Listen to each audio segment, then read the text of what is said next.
Shalom, salam sejahtera, salam sehat kepada kita, keluarga masyarakat Kristen Indonesia yang ada di Jepang. Dimanapun Bapak Ibu Saudara sekalian berada, saya sapa sekali lagi Shalom. Bersyukur kepada Tuhan kita, Yesus Kristus, oleh karena kemurahannya kita diberikan kekuatan, kesehatan, dimampukan oleh Tuhan untuk menjalani aktivitas hari lepas hari. Dan malam hari ini kita kembali akan membaca satu bagian firman Allah dan kita akan merenungkannya bersama-sama. Sebelum kita membaca, perkenankan saya untuk memperkenalkan diri. Mungkin ada di antara kita yang belum mengenal saya. Nama saya Widodo Pasaribu Habeahan, asal dari kota Bandar Lampung, dan sekarang saya melayani di gereja G3 Tokyo sebagai asisten gembala. Demikian saja perkenalan singkat. Kita akan membaca kitab Ulangan pasal 8 ayat 11 sampai dengan ayat 18 sesuai dengan slide yang sudah ada. Lembaga Alkitab Indonesia memberikan judul dalam pasal 8, bersyukur kepada Allah karena kebaikannya. Ayat 11, hati-hatilah supaya jangan engkau melupakan Tuhan Allahmu dengan tidak berpegang pada perintah, peraturan-peraturan dan ketetapannya yang kusampaikan kepadamu pada hari ini. Dan supaya apabila engkau sudah makan dan kenyang, mendirikan rumah yang baik serta mendiaminya, dan apabila lembu sapimu dan kambing dombamu bertambah banyak, dan emas serta perakmu bertambah banyak, dan segala yang ada padamu bertambah banyak, janganlah engkau tinggi hati, sehingga engkau melupakan Tuhan Allahmu, yang membawa engkau keluar dari tanah Mesir, dari rumah perbudakan, dan yang memimpin engkau melalui padang gurun yang besar dan dahsyat itu, dengan ular yang ganas serta kalanjengkingnya dan tanahnya yang gersang, yang tidak ada air. Dia yang membuat air keluar bagimu dari gunung batu yang keras, dan yang di padang gurun memberi engkau makan mana yang tidak dikenal oleh nenek moyangmu, supaya direndahkannya hatimu dan dicobainya engkau hanya untuk berbuat baik kepadamu akhirnya. Maka janganlah kau katakan dalam hatimu, kekuasaanku dan kekuatan tanganku lah yang membuat aku memperoleh kekayaan ini. Tetapi haruslah engkau ingat kepada Tuhan Allahmu, sebab dialah yang memberi kepadamu kekuatan memperoleh kekayaan, dengan maksud meneguhkan perjanjian yang diikrarkannya dengan sumpah kepada nenek moyangmu seperti sekarang ini. Demikian pembacaan firman Tuhan. Bapak Ibu Saudara, tema malam hari ini saya berikan, jangan lupakan Tuhan dalam keadaan apapun. Bicara tentang melupakan Tuhan, tentu ada banyak faktor yang menyebabkan banyak orang-orang Kristen yang melupakan Tuhan. Mungkin salah satu faktornya adalah berbicara tentang kenyamanan hidup. Segala sesuatu sudah dimiliki, harta berlimpah-limpah, segala sesuatu ada, mau berbuat apapun bisa. Mungkin kenyamanan itulah yang menyebabkan kita melupakan Tuhan, seolah-olah kita tidak butuh Tuhan dalam hidup ini. Dan malam hari ini Bapak Ibu Saudara, situasi apapun, baik pergumulan yang kita hadapi, baik sukacita, kelimpahan kemurahan Allah yang kita hadapi, yang kita terima, firman Tuhan hari ini meneguhkan kita, menghibur kita. Jangan lupakan Tuhan dalam keadaan apapun. Mari kita perhatikan, di dalam ilmu kedokteran dikenal dengan istilah amnesia. Mungkin Bapak Ibu Saudara pernah dan sering mendengar istilah ini. Amnesia adalah suatu kondisi ingatan atau memori seseorang mengalami suatu gangguan. Orang yang mengalami sakit amnesia itu terjadi oleh beberapa faktor. Salah satunya mungkin kecanduan obat-obatan yang terlarang, atau yang kedua, faktor penyebabnya adalah kepala kita, otak kita mengalami benturan yang keras sehingga terjadi luka di dalam otak bagian dalam. Hal itu adalah faktor dan banyak faktor-faktor lain.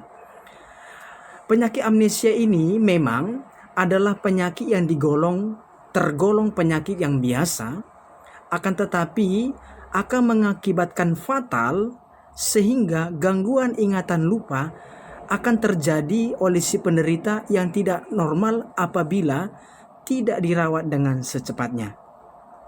Untuk berbicara tentang amnesia, saya juga menggunakan istilahnya dalam aspek keagamaan.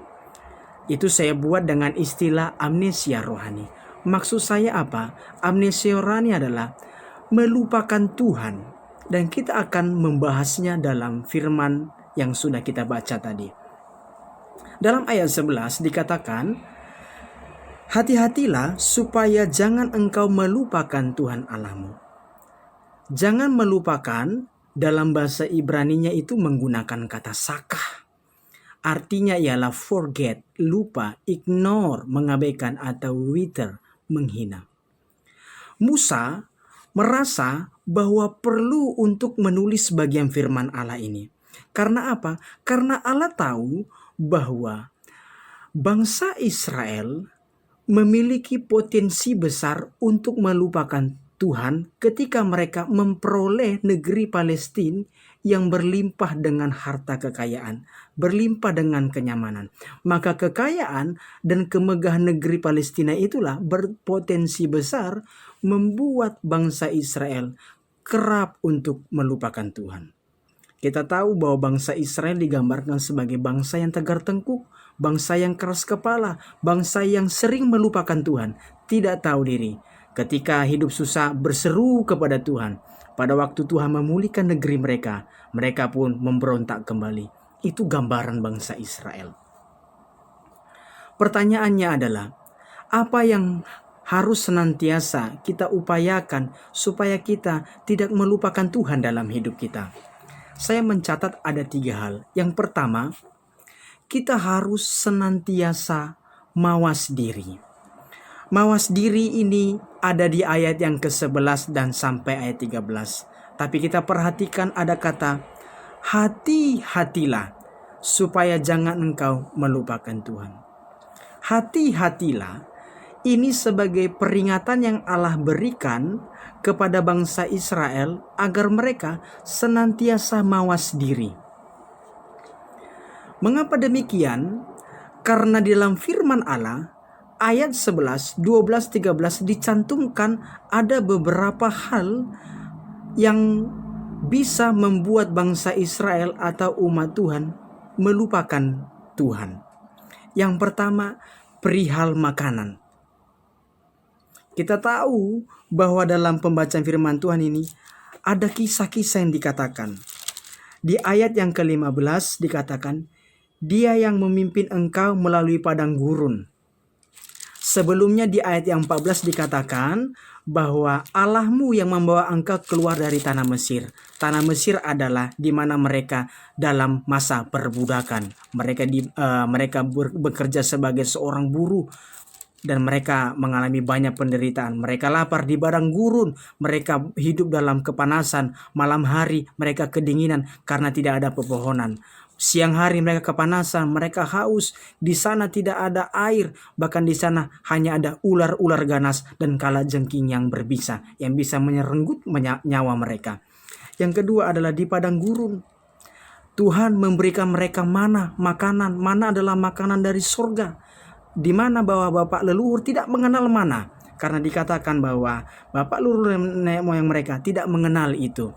Nah, dalam bagian ini, perihal makanan serta harta kekayaan, dikatakan emas dan perakmu, bahkan lembu-lembumu bertambah banyak, bahkan engkau mendirikan rumah. Jangan engkau melupakan atau mengabaikan Tuhan. Itu sebabnya kata hati-hati ayat 11 itu menggunakan kata hisamer atau samar, atau ide dasarnya untuk melakukan perawatan besar atas sesuatu. Kombinasi kata kerja samar ini dalam bahasa Ibraninya di teks-teks lain itu dalam kitab Bilangan 23 ayat 12 dan seterusnya artinya melakukan dengan hati atau setia. Maka kesimpulannya kata kerja samar sering digunakan untuk menyatakan disiplin pribadi agar senantiasa mawas diri dalam perbuatan dan perkataan. Itu sebabnya Bapak Ibu Saudara, Musa menulis pesan Allah disampaikan kepada bangsa Israel agar mereka senantiasa mawas diri. Karena kekayaan, harta yang melimpah-limpah, emas dan perak, kenyamanan hidup akan berpotensi besar untuk membuat bangsa Israel lupa dengan Tuhan. Yang kedua, apa yang harus senantiasa kita lakukan supaya kita tidak melupakan Tuhan adalah senantiasa rendah hati. Di ayat yang ke-18 dikatakan, jangan engkau tinggi hati. Pernyataan jangan engkau tinggi hati merupakan peringatan kedua yang harus mendapat perhatian secara seksama dari segenap umat Allah bangsa Israel. Setiap manusia, apapun statusnya, sosial, berpotensi untuk menjadi tinggi hati. Tidak memandang kaya, raya, atau bergelar sarjana, orang miskin dan tidak terpelajar. Semua orang punya potensi untuk tinggi hati. Apalagi dari kehidupan bangsa Israel yang susah, ketika Tuhan memberikan tanah Filistin yang penuh dengan kenyamanan, itu berpotensi membuat mereka melupakan Tuhan. Maka Tuhan bilang, engkau harus mawas diri. Ada banyak potensi yang membuat hidup kita untuk lupa Tuhan. Itu mungkin kita sendiri yang bisa menjawabnya. Mungkin salah satunya kenyamanan. Mungkin kita sibuk bekerja mencari uang dan sebagainya, tapi kita melupakan Tuhan. Mungkin dengan pergumulan berat juga, kita juga sering lupa Tuhan. Hari ini juga yang kedua, kita diajarkan senantiasa rendah hati. Rendah hati adalah peringatan kedua agar umat Allah memperhatikan itu. Ada dua istilah Ibrani yang gagasannya menunjukkan keangkuhan atau tinggian hati. Pertama, Weram Lebeka yang diterjemahkan adalah tinggi hati. Yang kedua adalah Gabehut, dalam terjemahan Indonesia adalah sombong. Yesaya 2 ayat 11 ayat 17. Dalam hal ini, Musa memakai istilah untuk menasihati bangsa Israel, jangan tinggi hati.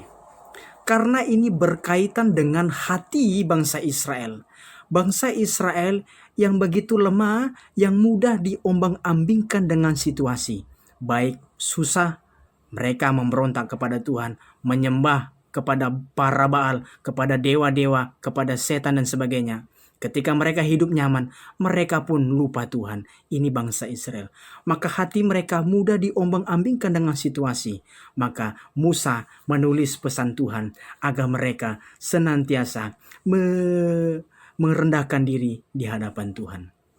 Jadi istilah Weram Lebeka dipakai untuk menunjukkan pada sifat hati. Hati itu dalam bahasa Ibranianya adalah leb atau lebab, atau salah satu dari segitiga fungsi kepribadian manusia, emosi, pikiran, dan kehendak. Hati mengungkapkan totalitas sifat dan karakter manusia, baik dalam diri dan maupun dari eksternal luar. Karena hati adalah sumber kehidupan yang berhubungan dengan pikiran kita, perasaan dan kehendak kita. Sehingga Tuhan berkali-kali mengingatkan bangsa Israel supaya senantiasa menjaga hati mereka. Bangsa Israel punya potensi besar untuk melupakan Tuhan. Demikian juga kita. Kalau kita tidak mawas diri, maka kita akan potensi besar untuk melupakan Tuhan. Apalagi kita tidak bisa merendahkan diri ke hadapan Tuhan. Apapun yang sudah kita capai sampai hari ini, keberhasilan hidup dan sebagainya, kita diajarkan untuk senantiasa rendah hati.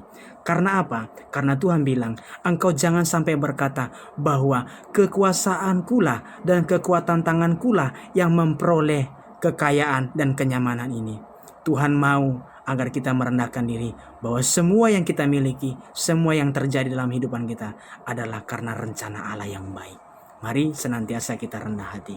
Yang ketiga, yang terakhir, kita diajarkan senantiasa mengingat Tuhan. Ini di ayat yang ke-18 dikatakan, tetapi haruslah engkau ingat kepada Tuhan Allahmu, sebab dialah yang memberikan kepadamu kekuatan untuk memperoleh kekayaan. Ungkapan haruslah ingat dalam bagian ini merupakan perintah yang tidak boleh dilupakan oleh bangsa Israel sebagai umat pilihan, karena ini ditulis dengan kata kerja imperatif. Objek yang harus diingat adalah pribadi Tuhan dan perjanjian yang diikrarkannya dengan sumpah kepada nenek moyang. Kita tahu bahwa nenek moyang kita adalah Abraham, Allah Ishak, Allah Yakub yang dicatat dalam Ulangan pasal 8 ayat 18 dan pasal 9 ayat 15. Jadi objek untuk mengingat adalah bukan tentang apa yang sudah kita capai, keberhasilan itu. Tetapi yang harus kita ingat adalah Tuhanlah, perbuatan tangan Tuhanlah yang membuat kita ada sampai hari ini. Luar biasa Tuhan kita, Tuhan yang sangat baik, luar biasa. Maka sebelum masuk ke tanah perjanjian, Musa mengingatkan segenap bangsa Israel tentang pengalaman di padang gurun. Di ayat 1 dan ayat yang ke-12, ayat 1 sampai ayat kedua, Bapak Ibu nanti boleh baca di rumah, bahwa mereka di padang gurun mereka banyak mengalami kesusahan, mereka haus, mereka kepanasan dan sebagainya. Tujuan mengingatkan senantiasa mengingat Tuhan, tujuannya adalah agar mereka percaya kepada janji-janji Allah dan bersandar penuh kepada Tuhan. Janji Allah adalah bahwa Allah akan memberikan tanah Kanaan atau bangsa Filistin menjadi tanah pusaka mereka. Itu nanti dilanjutkan dalam kitab Yosua. Ketika Musa mati, maka tongkat estafet kepemimpinan itu dilanjutkan oleh Yosua untuk merebut tanah perjanjian. Kata ingat dalam ayat ini berasal dari kata kerja Ibrani atau wekaza kareta, yang berarti upaya yang dilakukan dalam keadaan sadar untuk menimbulkan kembali dalam pikiran. Mengingat berarti memperhatikan, memikirkan atau menilik dengan pikiran. Dengan senantiasa mengingat pribadi dan perjanjian Tuhan, mendorong kita, bangsa Israel, terwujudnya suatu kesadaran diri bahwa Dialah, Tuhanlah yang memberikan kepadamu kekuatan untuk memperoleh semua itu. Bapak, Ibu, Saudara, firman Tuhan malam hari ini, saya memberikan kesimpulan bahwa kita diingatkan untuk jangan melupakan Tuhan dalam keadaan apapun. Dengan melakukan ketiga hal ini, senantiasa mawas diri, senantiasa rendah hati, dan senantiasa mengingat Tuhan. Dengan ketiga hal ini akan menguatkan iman kita dalam situasi keadaan yang sudah kita capai maupun dalam pergumulan-pergumulan yang kita hadapi, untuk kita selalu mengingat Tuhan dalam hidup ini. Inilah pesan firman Allah bagi kita. Tuhan menyampaikan firman ini kepada Musa karena bangsa Israel adalah umat kesayangannya. Walaupun Tuhan tahu bangsa Israel adalah bangsa yang mudah diombang-ambing, yang tidak teguh, tetapi Tuhan selalu mengasihi mereka, menepati janjinya untuk memberikan tanah pusaka Kanaan menjadi milik mereka. Biarlah firman Tuhan ini boleh menjadi kekuatan bagi kita, meneguhkan kita, dan menjadi penghiburan kita untuk menjalani aktivitas hari lepas hari bersama dengan Tuhan. Sekali lagi, jangan lupakan Tuhan dalam keadaan apapun. Mari kita tundukkan kepala, kita bersyukur dengan firman Allah yang sudah kita dengar. Bapa Surgawi, terima kasih untuk firman-Mu, dan biarlah firman ini boleh kami lakukan, dan semua jemaat yang boleh mendengar boleh diberkati oleh Tuhan untuk memperhatikan bahwa hidup kami harus senantiasa mengingat Tuhan. Terima kasih, terpujilah Tuhan, berkatilah jemaat-Mu dalam pekerjaan, usaha, keluarga, kehidupan hari lepas hari, dan apapun yang mereka gumuli rindukan Tuhan, tolong kiranya Engkau berkenan membukakan jalan, dan Engkau sebagai sahabat sejati untuk memberikan jawaban seturut dengan kehendak Tuhan. Terpujilah Tuhan, dalam nama Tuhan Yesus kami bersyukur untuk firman-Mu.